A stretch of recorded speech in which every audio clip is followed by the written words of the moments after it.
Kita percaya Allah Tritunggal, orang Kristen percaya Tritunggal, Bapa, Anak, Roh Kudus setara.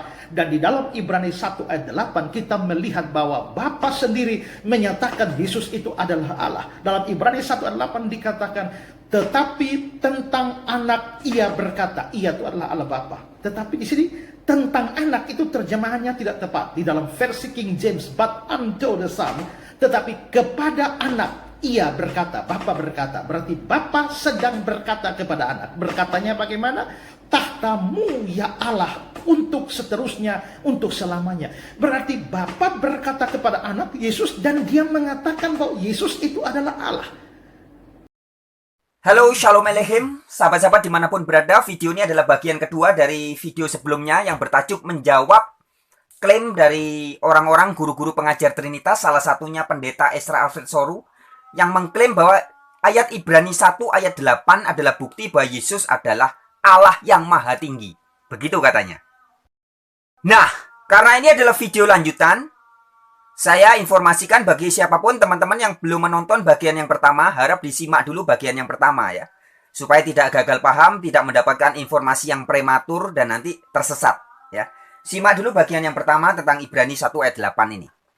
Di bagian video yang pertama saya sudah menjelaskan bahwa kata Elohim atau Theos atau God atau ilah atau Allah yang ada di dalam Bible, dalam Alkitab ini ya. Dalam Alkitab terbitan Lembaga Alkitab Indonesia. Ketika menemui kata Allah atau Theos bahasa Yunaninya atau God bahasa Inggrisnya atau Elohim dalam bahasa Ibraninya, itu bisa menunjuk kepada banyak pihak.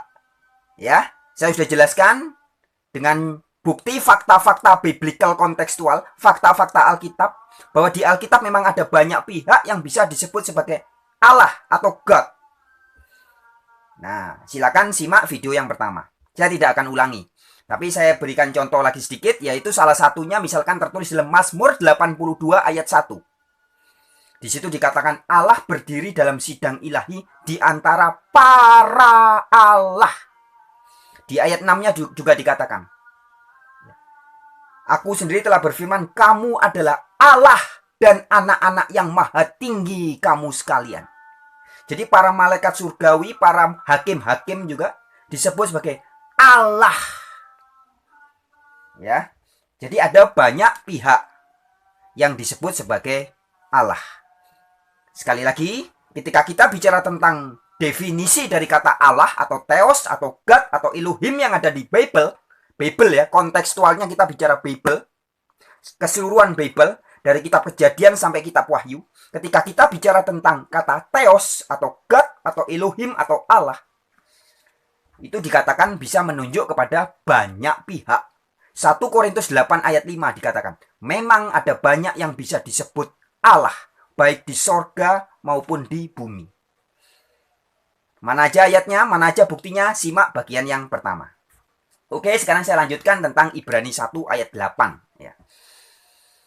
Ibrani 1 ayat 8 ini jelas adalah ayat yang dikutip dari Mazmur 45 ayat 7 sampai 9. Ayat 6 sampai 8. Ya. Jadi kalau sahabat-sahabatku baca di ini ya, Alkitab surat Ibrani. Bisa dilihat ya. Ini di bawahnya ini ada catatan kaki. Ya. Ketika membahas Ibrani 1 ayat 8 sampai 9 diberitahu di sini sesuai dengan Mazmur 45 ayat 7 sampai 8. Bisa dilihat ya sahabat-sahabatku ya, ini catatan kakinya. Jadi bunyinya Mazmur 45 ayat 7 sampai 8 itu sama dengan Ibrani 1 ayat 8. Nah, di Ibrani 1 ayat 8 sapaan sebagai Allah itu diberikan kepada Yesus. Sedangkan di Mazmur 45 ayat 7 sampai 8, sapaan sebagai Allah atau Elohim, ya kalau di Perjanjian Baru Ibrani ini tertulis dalam teks bahasa Yunani, ditulisnya Theos. Kalau dalam Mazmur 45 ayat 7 sampai 8 ditulisnya Elohim karena bahasa Ibrani ya. Nah, kata Elohim dalam Mazmur 45 ayat 7 sampai 8 itu berbicara dalam konteks tentang pernikahan raja, di mana raja yang diagungkan, dimuliakan, dibanggakan, disanjung, di surga disebut sebagai Elohim.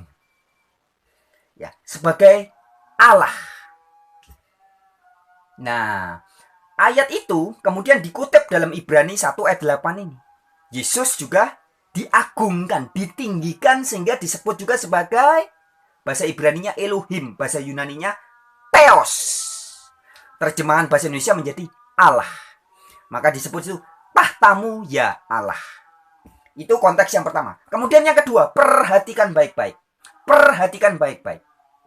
Sebenarnya ayat ini gampang banget. Jika orang mau membacanya dengan jujur ya, dan tidak asal comot ayat. Jadi ketika membaca konteks Ibrani 1 ayat 8 cuman berhenti di situ. Saya bacakan ayatnya ya. Tetapi tentang anak ia berkata, ia adalah Allah Bapa, betul. Tahtamu ya Allah.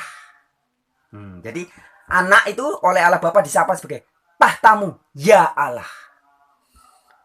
Cuman tertulis begitu, maka kemudian oleh Ezra Alfred Soru dan oleh pendeta-pendeta yang seperti pemahamannya Ezra Alfred Soru, ayat ini ditafsirkan, diasumsikan bahwa karena Yesus disapa sebagai Allah, berarti Yesus adalah Allah yang maha tinggi, Allah yang maha kuasa. Ini ngawur.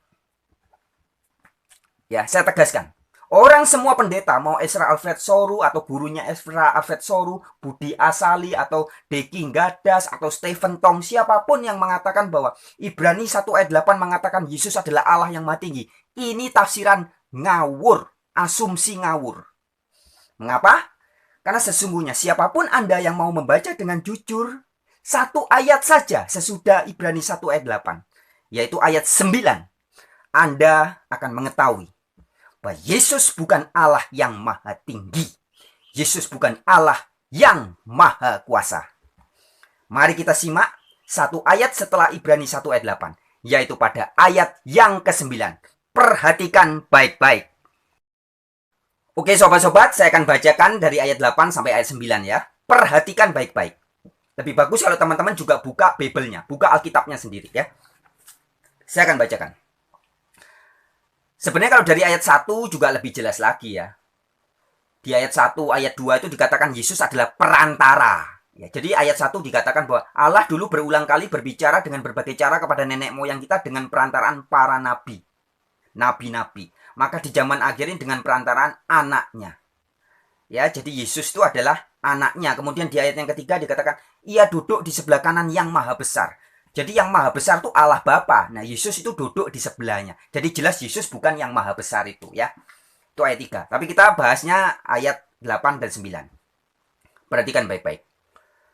Tetapi tentang anak ia berkata, tahtamu ya Allah.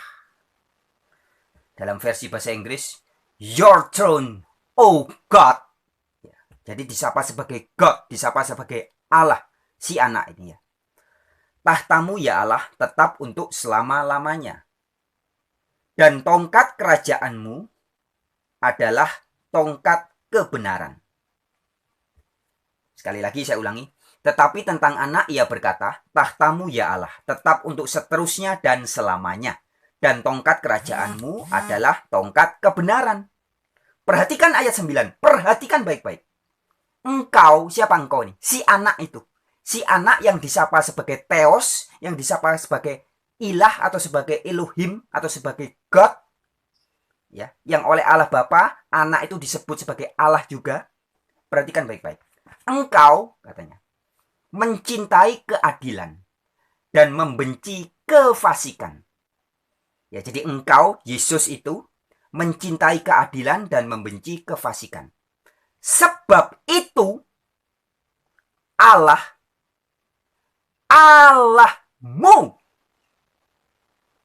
Nah, ya saya ulangi ya.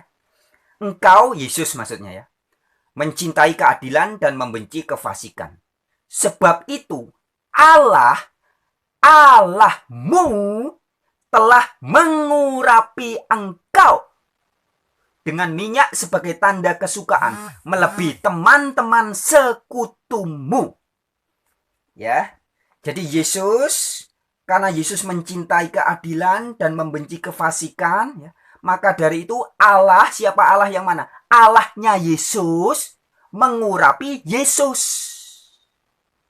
Ya. Sebab itu Allahmu. telah mengurapi engkau dengan minyak sebagai tanda kesukaan melebihi teman-teman sekutumu. Jadi Yesus memang di ayat 8 disapa sebagai Theos.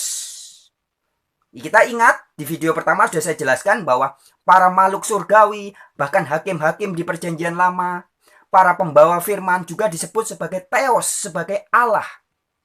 Jadi Yesus termasuk dalam golongan para Allah. Ingat Mazmur 82 ayat 1 dan ayat 6.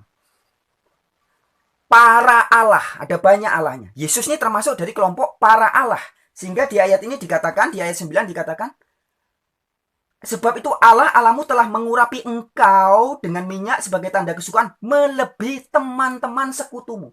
Jadi teman-temannya Yesus, sekutunya Yesus itu adalah para Allah juga. Sedangkan Yesus ditinggikan melebihi teman-temannya. Siapa yang mengurapi, yang meninggikan Yesus? Allahmu dikatakan.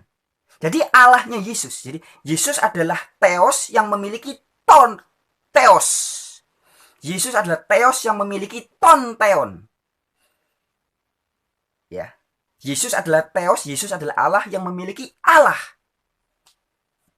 Ini pemahamannya gampang kalau kita memahami definisi dari kata Allah. Saya sudah sempat sampaikan di video yang pertama juga bahwa kata Allah atau Theos atau Elohim yang ada di Bible adalah bermakna sebagai gelar. Ya, gelar. Dan banyak pihak yang bisa disebut sebagai Allah. Saya juga berikan ilustrasi bahwa begini. Kalau suatu waktu kita ketemu Pak Karni Elias, Presiden ILC, Indonesia Lawyers Club. Ya, Presiden ILC Karni Elias. Kemudian kita berkata, Presiden ILC diberi penghargaan oleh presidennya. Presiden ILC diberi penghargaan oleh presidennya. Bisa dipahami?